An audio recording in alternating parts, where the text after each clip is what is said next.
تطلع على الأفئدة إنها عليهم مؤصدة في أمد ممددة آمنت بالله صدق الله العظيم۔ دوستو، سورۃ المائدہ کی آیت نمبر 7، 8 اور 9 تلاوت کی۔ دعا ہے اللہ رب العزت آج سورت کا درس مکمل ہوا۔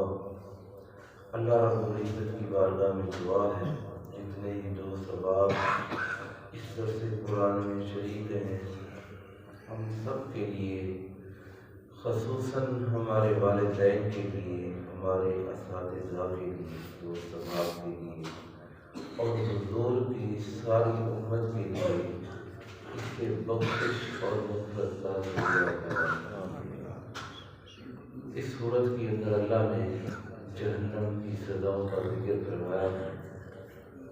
اللہ کے نبی نے ایک دعا دی ہے اپنی امت کو، ہمیں وہ کرتے رہنا چاہیے۔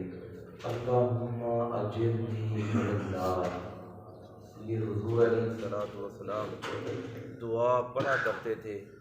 اللہم اجرنی، اے اللہ مجھے بچا، میری حفاظت فرما اس جہنم کی آگ سے، من النار۔ تو اللہ نے اس آیت کے اندر، آیت نمبر 7 کے اندر فرمایا جہنمیوں جس وقت جہنم کے اندر پہنچ جائیں گے تو جہنم کی آگ ان کے جسم میں داخل ہو جائے گی۔ ایک تو باہر سے جلا رہی ہے، فرمایا اندر سے داخل ہوگی، تو فرمایا اس کا ذکر اللہ نے اس آیت کے اندر فرمایا التی تطلع علی الافئدہ، اس وقت جسم کے اندر داخل ہوگی، فرمایا پھر وہ دل کی طرف بڑھتی جائے گی۔ یہ انسان کو اللہ نے جو دل عطا کیا ہے یہ بڑا نازک ہے۔ اس دل کے اندر اللہ نے اپنی محبت رکھی، حضور کی محبت رکھی، اسلام کی، دین کی، اولاد کی۔ ہر دل، ہر قلوب ایک جیسا نہیں، ہر دل ہر انسان کا ایک جیسا نہیں۔ کئی دل ایسے ہیں وہ بڑے سخت ہیں، حضور علیہ الصلوۃ والسلام نے فرمایا وہ پتھروں سے سخت ہیں، اور کچھ دل وہ ہیں جن کو اللہ نے نرمی عطا کی ہے۔ تو سب سے بہتر دل وہ ہے جس کے اندر نرمی ہو، یاد الہی کی محبت ہو، اپنے نبی کی محبت ہو، دین اسلام کی محبت ہو۔ تو فرمایا وہ دل اللہ رب العزت کی بارگاہ میں بڑا مقام رکھتا ہے۔ تو فرمایا جس وقت ان کفار کے، ان فاسقوں کے، منافقین کے دلوں کے اندر آگ پہنچے گی تو فرمایا دل کی طرف بڑھے گی، ان کے دلوں کو جلائے گی۔ تو فرمایا اس کے بعد یہ چیخ و پکار کریں گے جہنم کے اندر۔ تو فرمایا پھر جس وقت یہاں تک پہنچے گی پھر اللہ ان کو سلامتی عطا کر دے گا۔ فرمایا اس کے بعد جس طرح وہ پہلے تھے اسی طرح کے ہو جائیں گے۔ یہ نہیں کہ وہ جس طرح لکڑی کو آگ کے اندر ڈال دیں تو کولا بن جاتی ہے، کولے کے بعد پھر سوا بنتی ہے، ختم ہو گئی۔ فرمایا یہ ختم نہیں ہوں گے، فرمایا آگ اسے جلا کے راکھ کرے گی، جس وقت آگ راکھ کر دے گی پھر اسی طرح صحیح سلامت ہوں گے، پھر آگ اپنا عمل شروع کر دے گی۔ تو اسی طرح یہ جلتے رہیں گے آگ کے اندر، ان کے نکلنے کا کوئی راستہ نہیں ہوگا۔ تو اللہ پاک نے آج اے قرآن پڑھنے والے، قرآن سننے والے، ان کاموں سے بچ جا تاکہ تو جہنم کا ایندھن نہ بن۔ اس کے لیے اللہ پاک نے فرمایا کہ پتھر اور انسان جہنم کا ایندھن ہے۔ تو التی تطلع علی الافئدہ، کہ جس وقت آگ پہنچے گی ان کے دلوں تک پہنچے گی تو بے شک ان کے دلوں کو، ان کو جلائے گی۔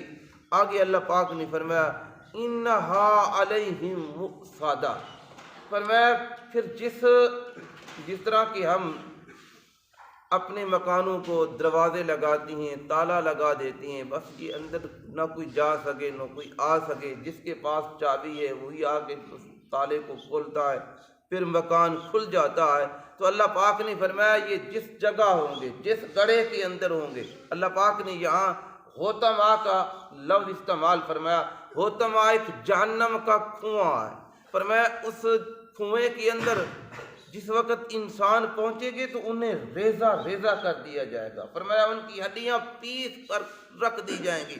تو اللہ پاک نے یہاں فرمایا نمبر 8 کے اندر انہا علیہم مؤصدہ، ان کے دروازے بند کر دیے جائیں گے. وہ اندر ہوں گے، اب نہ کوئی اندر سے باہر آ سکتا ہے نہ باہر سے اندر جا سکتا ہے.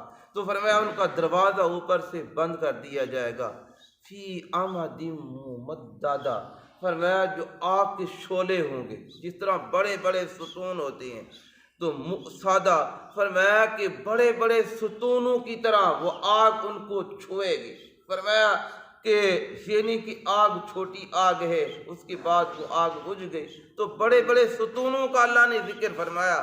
میرے بھائی، آگ کی تپش کا کوئی مقابلہ کر سکتا ہے؟ اور جہاں آگ جل رہی ہے اس کے قریب کوئی آدمی جا کے بیٹھ سکتا ہے؟ جائیں مشاہدہ کرنا ہو جو اینٹوں کا بٹھا ہے، اور جس وقت وہاں آگ جلتی ہے، اینٹوں کو پکایا جا رہا ہے، تھوڑا وہاں جا کے بیٹھیں، اس آگ کا کیا عالم ہے.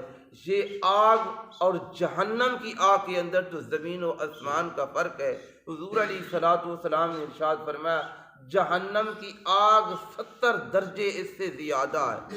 یہ ایک حصہ ہے اس کا، 69 حصے جہنم کی آگ کی تپش، اس کی گرمی اور اس کی جو جلالت ہے وہ اس سے کہیں زیادہ ہے. تو اس لیے اللہ پاک نے فرمایا اے انسان تم بچ جا. پہلے لفظ جو اللہ پاک نے استعمال فرمایا کہ جو عیب جوئی کرتا ہے اور جو طعنہ زنی کرتا ہے، تو اس کا ذکر کر کے پھر ان سزاؤں کا ذکر فرمایا. حقیقت میں وہی لوگ اس سے مراد ہیں، کفار بھی اسی سے مراد ہیں، وہ جہنم کے اندر مستقر رہیں گے، انہیں نکلنے کا راستہ نہیں ہوگا. تو دوسری بات جو سب سے صورت کا مفہوم ہے، اور انسان جو چغل خوری کرتا ہے، جو طعنہ زنی کرتا ہے اور کسی کو ستاتا ہے، پریشان کرتا ہے دنیا کے اندر، تو اللہ حضور علیہ الصلوۃ والسلام نے ارشاد فرمایا ایک ظالم شخص ہے، ایک مظلوم ہے، اور جو ظالم ظلم کر رہا ہے، جس کے اوپر ظلم کیا جا رہا ہے، فرمایا اس کے درمیان اور رب کے درمیان کوئی پردہ نہیں، اللہ اسے بھی دیکھ رہا ہے. فرمایا مظلوم کی بد دعا سے بچو، چاہے وہ کافر بھی کیوں نہ ہو، اور جس وقت وہ بھی پکارتا ہے تو اللہ اس کی بھی سنتا ہے. تو اس لیے میرے بھائی، کسی کے عزت کے اوپر، کسی کے مال کے اوپر، کسی کی بیٹی کے اوپر نہ اپنی غلط نظر کو اٹھائیں، نہ طعنہ زنی کریں، نہ چغلی کریں. یہ زبان ہے، اس کی اللہ نے 32 دانت، یہ تالے ہیں جو دانت ہیں اس زبان کو روکنے کے لیے. کہیں خیال کرنا ایسا جملہ نہ نکل جائے. اس لیے کفر بھی اسی سے نکلتا ہے اور ایمان کی دولت بھی اسی زبان گواہی دیتی ہے، اور زبان کو اللہ نے بڑا مرتبہ مقام عطا کیا. تو اسی لیے حضور علیہ الصلوۃ والسلام نے فرمایا ہر چیز جو اللہ نے تمہیں نعمتوں کے طور پہ دی ہے، ہاتھ اپنی جگہ نعمت ہے، آنکھ اپنی جگہ نعمت ہے، جہاں ان کا استعمال ہے اسی استعمال کے اندر لائیں، اور جہاں اللہ نے منع کیا ہے اس سے بعد آ جائیں، تاکہ آخرت کی سزاؤں سے تم محفوظ ہو جاؤ.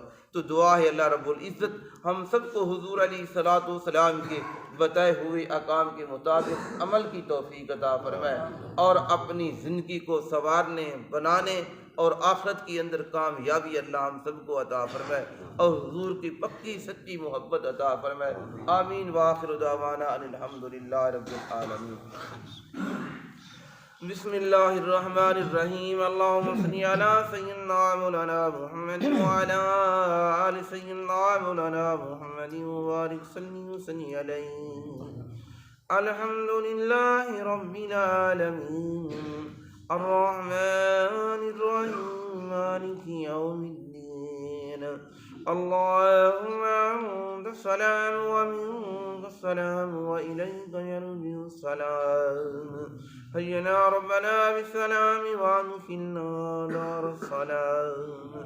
تبارك ربنا وتعاليت يا ذا الجلال والإكرام. یا اللہ ہمارے صغیرہ کبیرہ گناہ معاف فرما. یا اللہ ہماری خطاؤں کو معاف فرما. یا اللہ بے نمازیوں کو نمازی بنا. یا اللہ جتنے لوگ بیمار ہیں اللہ کریم انہیں صحت عطا فرما. یا اللہ جتنے لوگ پریشان حال ہیں یا اللہ ان کی پریشانیوں کو دور فرما. یا اللہ مسلمانوں کے اندر اتفاق پیدا فرما. یا اللہ بے ہدایتوں کو ہدایت نصیب فرما. یا اللہ بے اولادوں کو اولاد نبینا عطا فرما. یا اللہ جن کی اولادیں ہیں یا اللہ ان کی اولادوں کو نیک بنا. یا اللہ ان کی اولادوں کو اپنے والدین کی خدمت کرنے کی توفیق عطا فرما. یا اللہ جن تیرے بندوں کے والدین اس دنیا فانی سے جا چکے ہیں یا اللہ کریم ان کے والدین کی بخشش فرما. یا اللہ انہیں جنت الفردوس میں اعلیٰ مقام عطا فرما. یا اللہ اس درس قرآن کو ہم سب کے لیے اللہ کریم نجات کا ذریعہ بنا. یا اللہ عزت کی زندگی عطا فرما. عزت کی ایمان کی موت عطا فرما. یا اللہ ہم سب کا خاتمہ بالایمان فرما. ربنا آتنا فی الدنیا حسنة وفي الآخرة حسنة وقنا عذاب النار وقنا عذاب القبر وقنا عذاب الحشر وقنا عذاب الميزان. وصلى الله تعالى على خير خلقه محمد وعلى آله